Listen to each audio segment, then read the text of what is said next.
बिस्मिल्लाहिर्रहमानिर्रहीम अस्सलाम वालेकुम। मैं हूं मुजीबुल हबीब और आप देख रहे हैं मुबीन हेल्थ टीवी। तो फ्रेंड्स, आज की हमारी वीडियो भी हेल्थ से रिलेटेड ही एक इन्फॉर्मेशन के बारे में है और ये ख़ास तौर पर मदर्स के लिए है जो कि अपने छोटे बच्चों में कॉन्स्टिपेशन या कब्ज़ की वजह से परेशान रहती हैं। तो अगर तो आपको हमारी वीडियो पसंद आए, इसे लाइक करें, शेयर करें, चैनल को सब्सक्राइब करें।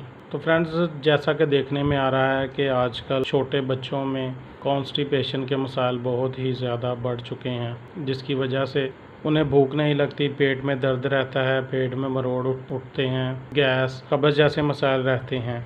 तो इस वजह से मदर्स बहुत परेशान रहती हैं या जो बच्चों की देखभाल करते हैं बहुत परेशान रहते हैं और इसी परेशानी में वो उन बच्चों पर ऐसे टोटके आजमाना शुरू कर देते हैं जिनका उन पर बहुत ही ज़्यादा साइड इफ़ेक्ट होता है। सेल्फ मेडिकेशन के तौर पर या तो हम उन्हें कोई कब्ज़ के खतरे, कॉन्स्टिपेशन के खतरे देना शुरू कर देते हैं, कोई सिरप जो कि बड़ों के लिए इस्तेमाल होते हैं वो देना शुरू कर देते हैं, या कुछ घरेलू टोटके जो कि अक्सर कामयाब भी होते हैं लेकिन वो वक्ती तौर पर ही असर करते हैं। तो कॉन्स्टिपेशन का तो दोस्तों, इस वीडियो में हम आपको ये बताना चाहते हैं कि अगर तो छोटे बच्चे हैं जो मदर फीड करते हैं, कुछ बच्चों में तो कुछ ऐसे मसाइल होते हैं जिनकी वजह से कॉन्स्टिपेशन रहती है, लेकिन ज़्यादातर गलतियां उन मदर्स की होती हैं जो खाने पीने में एहतियात नहीं करती और ऐसी ग़िज़ा इस्तेमाल करती हैं जो कि बहुत ही ज़्यादा सख्त या देर से हज़म होने वाली होती है, जो कि जब बच्चे फीड करते हैं, अपनी माँ का दूध पीते हैं, तो वही असर उनके स्टोमक पर भी होता है।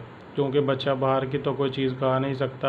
1 से 1.5 साल के दरमियान वो मदर का दूध ही फीड करता है या फिर कोई बाहर के जो मिल्क आजकल डॉक्टर प्रिस्क्राइब कर देते हैं वो ही इस्तेमाल किए जाते हैं। तो इसलिए ख़ास तौर पर तो मदर जितनी देर वो अपने बच्चों को फीड करवा रही हैं, इस चीज़ का ख़ास तौर पर ख्याल रखें कि ऐसी चीज़ें खाने से परहेज़ करें जिसका असर बहुत ही अच्छा होगा उनके बच्चों पर और उन्हें कॉन्स्टिपेशन का मसला बहुत ही हद तक कम हो जाएगा। तो दूसरी अहम बात हम आपको जो बात बताना चाहते हैं, जिसकी वजह से हमें ये वीडियो बनाने की ज़रूरत महसूस हुई, कि अगर आपने अपने बच्चों को कॉन्स्टिपेशन के लिए कोई मेडिसिन इस्तेमाल करवानी है, कोई ड्रॉप इस्तेमाल करवाते हैं या कोई घरेलू टोटके इस्तेमाल करते हैं, तो ऐसा हरगिज़ ना करें। हम आपको एक ऐसा तरीका बताने लगे हैं जो कि डॉक्टरों की फ़र्स्ट चॉइस है और तकरीबन ज़्यादातर डॉक्टर ही इसे रिकमेंड करते हैं कि आप छोटे बच्चों में अगर कॉन्स्टिपेशन का मसला है तो उन्हें ये चीज़ इस्तेमाल करवाएं। तो दोस्तों, ये ग्रासलिन सपोजिटरीज़ होती हैं, एक बड़ों के लिए भी यूज़ होती हैं, ये बच्चों के लिए यूज़ होती हैं।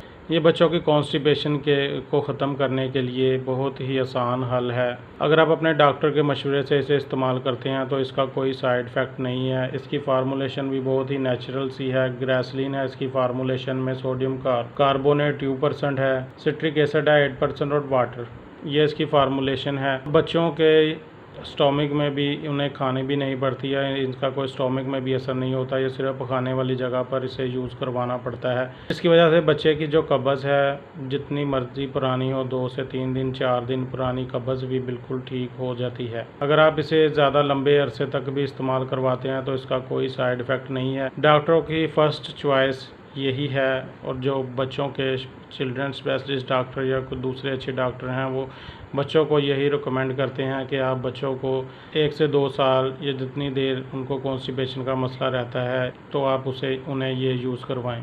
जब बच्चा खाना शुरू कर देता है, कोई ग़िज़ा को चबाने वाली ग़िज़ा हल्की फुल्की खाना शुरू करता है, तो उन्हें ये मसला आहिस्ता आहिस्ता ख़त्म होना शुरू हो। तो हमारी इन मदर्स से ये रिक्वेस्ट है जो अपने बच्चों को घरेलू टोटके या कोई ऐसी चीज़ें इस्तेमाल करवाते हैं वो उन्हें ये इस्तेमाल ना करवाएं जिसके बहुत ही ज़्यादा साइड इफ़ेक्ट होते हैं। आप उन्हें ये ग्रासलिन सपोजिटरी इस्तेमाल करवाएं। ये हमारी वीडियो आज की अगर आपको पसंद आए, इसे लाइक करें, शेयर करें, चैनल को सब्सक्राइब करें और बेल आइकन का बटन ज़रूर दबाएँ।